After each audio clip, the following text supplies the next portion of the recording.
Chers auditeurs, nous vous invitons à rejoindre les milliers d'autres personnes qui sont déjà passées à l'action et ont fondé leur propre entreprise à l'aide du livre audio avant de quitter votre emploi, 10 leçons pratiques que tout entrepreneur devrait connaître s'il veut ériger une entreprise multimillionnaire.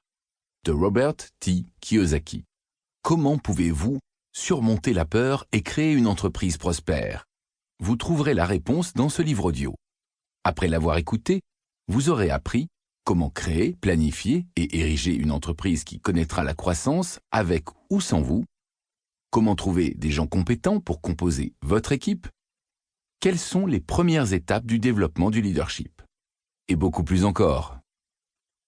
À la fin de ce livre audio, vous aurez une meilleure idée de ce dont l'entrepreneur a besoin pour réussir. Tracez votre chemin vers la liberté financière dès maintenant.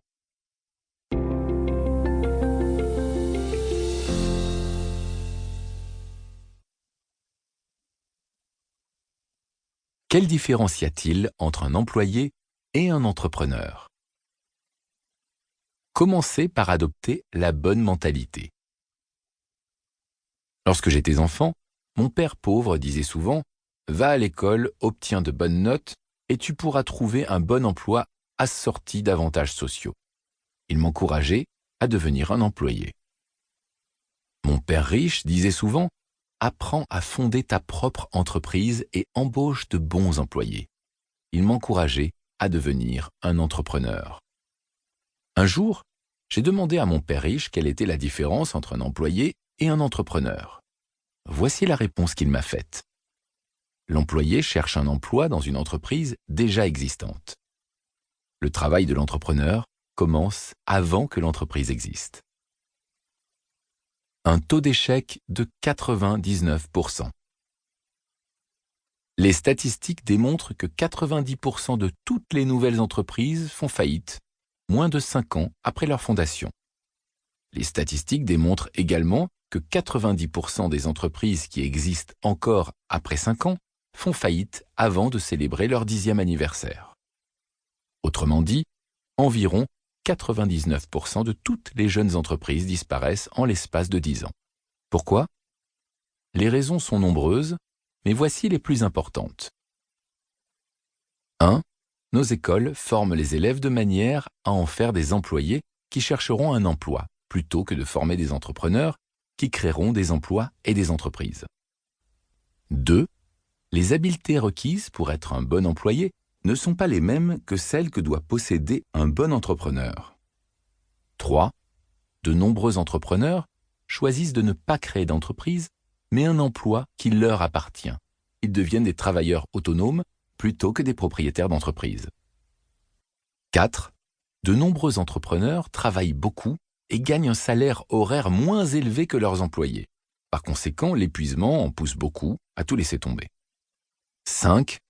De nombreux nouveaux entrepreneurs se lancent en affaires sans réelle expérience de la vie et avec des capitaux insuffisants. 6. De nombreux entrepreneurs ont un excellent produit ou service à offrir, mais n'ont pas les compétences en affaires qui leur permettraient d'ériger une entreprise prospère autour de ce produit ou service. Comment ériger les fondations du succès?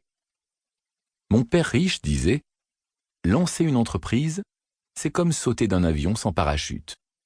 C'est entre ciel et terre que l'entrepreneur commence à se fabriquer un parachute, en espérant qu'il s'ouvrira avant qu'il ne touche le sol. » Il disait aussi « Si l'entrepreneur touche le sol avant de s'être fabriqué un parachute, il trouvera très difficile de remonter dans l'avion et de faire une autre tentative. » Si vous connaissez les ouvrages de la série Père riche, Père pauvre, vous savez que j'ai sauté de l'avion à plusieurs reprises sans réussir à me fabriquer un parachute. Heureusement que j'ai rebondi en touchant le sol. Dans cet ouvrage, je vous parlerai de certains de mes sauts, de mes déboires et de mes rebonds. Un grand nombre de mes échecs et de mes réussites sont modestes, et les rebonds n'ont pas été réellement douloureux, du moins pas avant que je crée mon entreprise de porte-monnaie en nylon et velcro. Je vous donnerai davantage de détails tout au long du livre, car j'ai fait de nombreuses erreurs et j'en ai tiré un enseignement. La croissance de cette entreprise avait été vertigineuse, tout comme l'a été sa chute. Il m'a fallu plus d'1 an. Pour continuer à écouter ce livre audio gratuitement, cliquez sur le lien dans la description et vous pourrez l'écouter en entier sans frais grâce à l'essai de 30 jours d'Audible.